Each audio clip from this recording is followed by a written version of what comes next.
Kylee Monteiro's family, they were in the front row of that courtroom just behind the Commonwealth as Gregory Groom made his first appearance in that courtroom. They had no comment leaving the courthouse. Neither did Gregory Groom's family, who was also here inside of that courtroom today. Groom was held without bail, charged with the murder of Monteiro. Now, inside of the courthouse today, the prosecutor laid out the evidence that they have against Groom. They say that yesterday they interviewed him where he admitted to pushing Monteiro, where she fell and hit her head, as well as hitting her phone out of her hand on August 6th. But during that interview, Groom was then told that they now had a search warrant to search the whole property for Monteiro. That's when prosecutors say Groom paused and drew a map of where Monteiro was.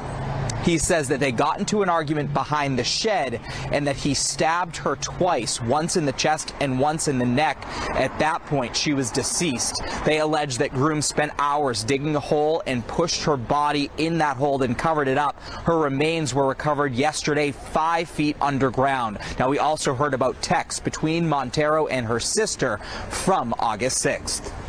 When the police began to question him and other family members, they learned from Miss Monteiro's sister that on August 6th, when she had arrived at his house, that there was an altercation between Mr. Groom and Miss Monteiro.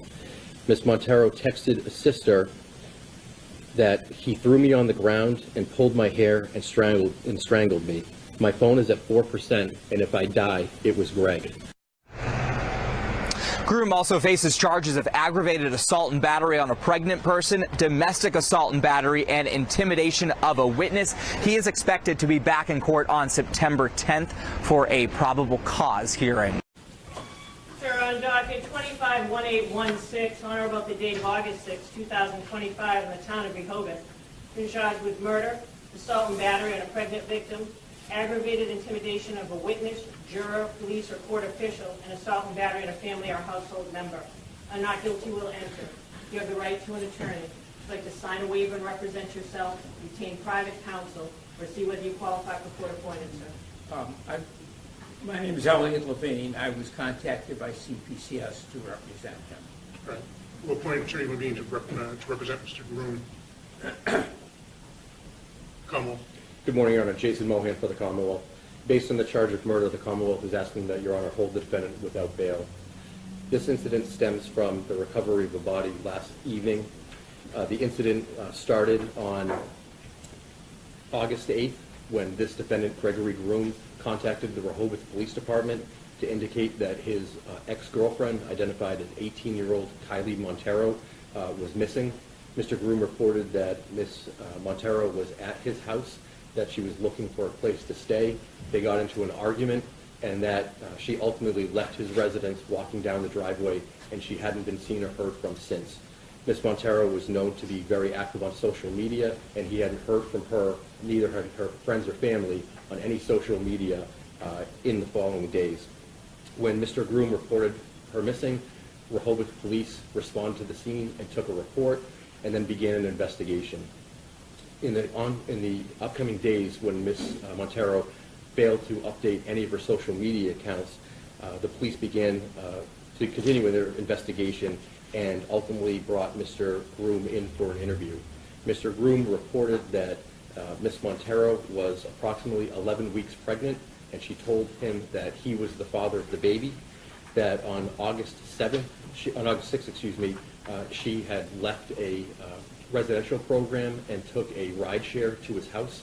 She was looking to stay with him, and an argument ensued about whether or not he would allow her to stay on his property.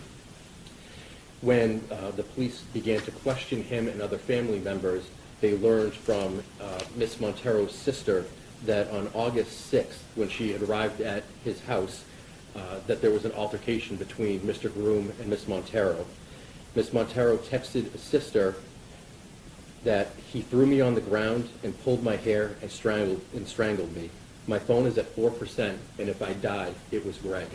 Family members then tried to communicate with Miss Monteiro and get her to a place of safety, and she didn't respond right away.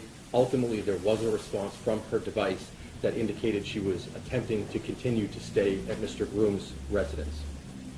There was a search that was conducted on August 14th of Mr. Groom's property at 107 County Street in Rehoboth, which is approximately a 25-acre property.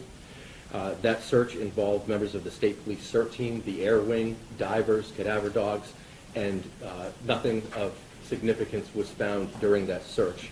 However, based on the failure of Ms. Monteiro to contact any friends or family, the police continued their investigation. Ultimately, yesterday on August 19th, Mr. Groom reported to the Rehoboth Police Station for an interview. During that interview, he admitted that on August 6th, he had gotten into an altercation with Ms. Monteiro where he pushed her, she fell backwards, and she hit her head.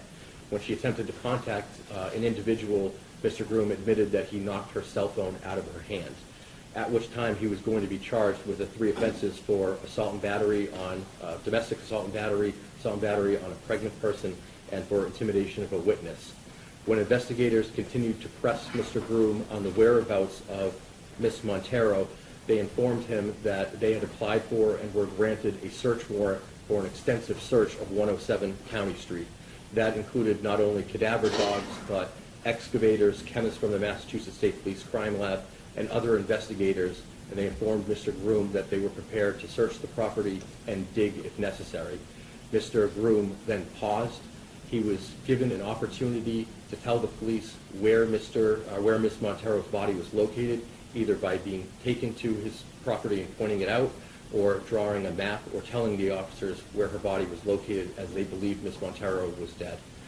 Mr. Groom ultimately drew a rudimentary map indicating that he got into an argument behind a shed on the property where he was known to stay and where Ms. Monteiro stayed, that during that altercation, Mr. Groom admitted that he stabbed Ms. Monteiro twice in the neck and once in the chest. The stab wound to the chest actually broke the blade of the knife off. He used a kitchen knife to commit the stabbing, and based on that stabbing, Ms. Monteiro was deceased. Mr. Groom indicated to the police that he then spent several hours digging a hole in the woods, approximately 20 yards from where he killed Ms. Monteiro, and through the night after he dug, when the sun came up, he then pushed her body into the hole and covered it up. He drew on the map the approximate location of Ms. Monteiro's remains. Officers who were conducting the search warrant then went to the shed. They noticed there was a large pile of brush right next to the shed. That was what Mr. Groom used to cover up the site of the murder, to cover up blood that was ultimately recovered, and physical evidence was recovered from the scene where the police alleged the stabbing occurred.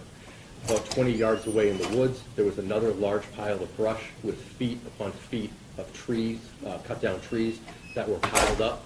Underneath that pile, the police located a rectangular hole that appeared that had been recently disturbed dirt. When the police ultimately called in medical examiners to uncover that hole, a body consistent with Kylee Monteiro was discovered approximately 5 feet underground. Ms. Monteiro's remains were recovered last evening, and her body is at the office of the chief medical examiner undergoing identification process and undergoing an autopsy. Based on this case, the defendant's confession and the prior domestic, the Commonwealth asked this court to hold the defendant without bail. So the, No argument, Your Honor. kind of be held without bail. And any date that is convenient for counsel for a probable cause hearing. About 30 days out. Sure, whatever date works for you.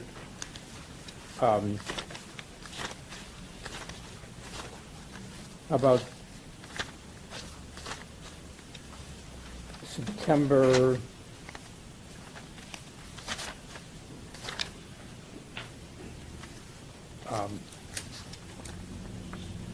September 9th. That's fine. Probable cause. Oh, can we do the 10th instead, Your Honor? Whatever day works for you. Thank you. September 10th, the probable cause, courtroom 3, defendant is held without bail. Thank you, Your Honor. Thank you, Madam Clerk. I'll see you downstairs.